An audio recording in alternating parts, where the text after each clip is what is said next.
Hello everyone, welcome to my channel. परीक्षा kingdom YouTube channel पे आपका बहुत बहुत स्वागत है। दोस्तों, आज हम लोग चर्चा करेंगे जो कल आपकी हेयरिंग थी उन पे क्या हुआ, वो हेयरिंग में ली गई है या फिर अगली डेट दी गई है, सारा कुछ जानेंगे और आपका रिजल्ट कब तक आ सकता है इसके बारे में भी चर्चा करेंगे। जो साथी पहली बार जुड़ रहे हैं प्लीज़ चैनल को सब्सक्राइब कर लें और अपने दोस्तों को ज़्यादा से ज़्यादा शेयर करें। दोस्तों, आपको विदित होगा कि कल यानी 21 फरवरी को जो लोग रिट डाले थे उसकी हेयरिंग थी। हुआ क्या, लगभग 8 लोगों ने रिट डाला है टाइपिंग के रिकॉर्डिंग। उनमें से 5 लोगों की रिट स्ट्रेट फॉरवर्ड कैंसिल कर दिया गया है। उसका रीज़न ये रहा है, उनका सब्जेक्ट जो था वो अलग अलग था, मिसमैचिंग था। दूसरी चीज़, टाइपिंग के रिकॉर्डिंग अगर आप रिट लगा रहे हैं तो ये ड्यूरिंग एग्ज़ाम के समय लगाना चाहिए था। बाद में आपका कोई भी एक्शन नहीं लिया जाता है। रिट जब एग्ज़ाम सक्सेसफुली कंडक्ट हो गया उसके बाद में आप टाइपिंग की रिट लगा रहे हो, तो इस वजह से डिले मोशन में चला गया और उसको कैंसिल कर दिया गया। 5 रिट आपकी कैंसिल कर दी गई हैं। अब शेष बची 3 रिट।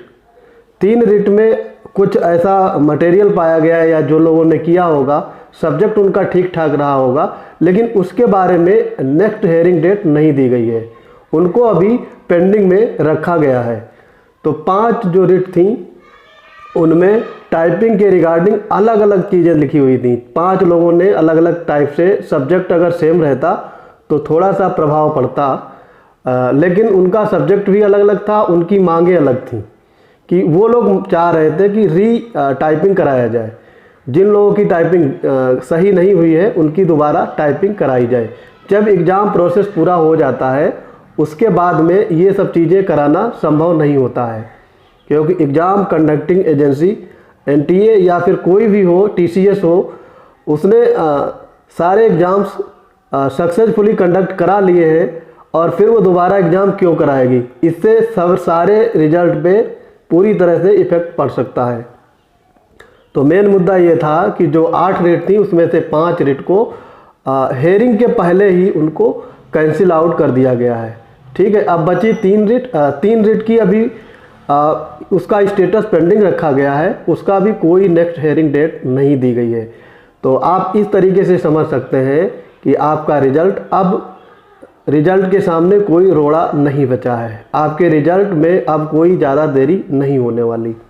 मोस्ट प्रोबेबली आपका रिजल्ट फ्राइडे या सैटरडे तक इसी वीक में आ सकता है, क्योंकि एनटीए ने आपका रिजल्ट पहले ही प्रिपेयर कर लिया है। वो इलाहाबाद हाई कोर्ट को हैंडओवर कर चुका है। अब इलाहाबाद हाई कोर्ट उस रिजल्ट को अपने हिसाब से पब्लिश करेगा। ठीक है, एनटीए का रोल था एग्ज़ाम को कंडक्ट कराना, जो आपका स्कोर आया है, रॉ मार्क्स आया है, उसको परसेंटाइल स्कोर में कन्वर्ट करना और मेरिट लिस्ट बना करके देना। ये सारी चीज़ एनटीए काफ़ी दिन पहले ही कर चुका है। पीआईएल्स के कारण आपके रिजल्ट में देरी हो रही थी। ऑलमोस्ट 5 लोगों की रिट कैंसिल आउट हो गई हैं, तो 3 लोगों की रिट बची हैं, उनका भी अभी स्टेटस पेंडिंग है। उसके बारे में अभी कोई विस्तृत जानकारी नहीं है कि उनकी हेयरिंग डेट अगली क्या होगी या फिर वो भी कैंसिल की जाएंगी। इसके बारे में अभी सही से जानकारी नहीं प्राप्त हो सकी है।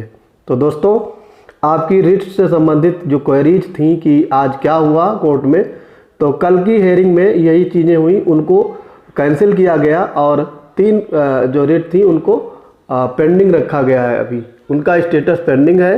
उनके बारे में आगे क्या होगा ये बाद में ही पता चलेगा। लेकिन एक बात समझ में आ रही है कि जो पीआईएल्स या रिट्स डाली गई थी उनमें कोई दमखम नहीं है, उसका रिजल्ट पे कोई फ़र्क नहीं पड़ेगा। रिजल्ट आपका प्रिपेयर है। अब इसी वीक में किसी भी दिन आपका रिजल्ट पब्लिश किया जा सकता है। ठीक है, तो जिन लोगों के अच्छे मार्क्स बन रहे हैं वो लोग अपने डॉक्यूमेंट वेरिफिकेशन के लिए रेडी हो जाएं, क्योंकि रिजल्ट आने के बाद 10 से 15 दिन के अंदर आपका डॉक्यूमेंट वेरिफिकेशन करवाया जाएगा। बाकी कोई आपकी क्वेरी हो तो आप कमेंट में कमेंट कर सकते हैं और मैं उनका जवाब देने की कोशिश करूंगा। आपके डॉक्यूमेंट्स प्रिपेयर हैं या नहीं है ये आप खुद जानते होंगे।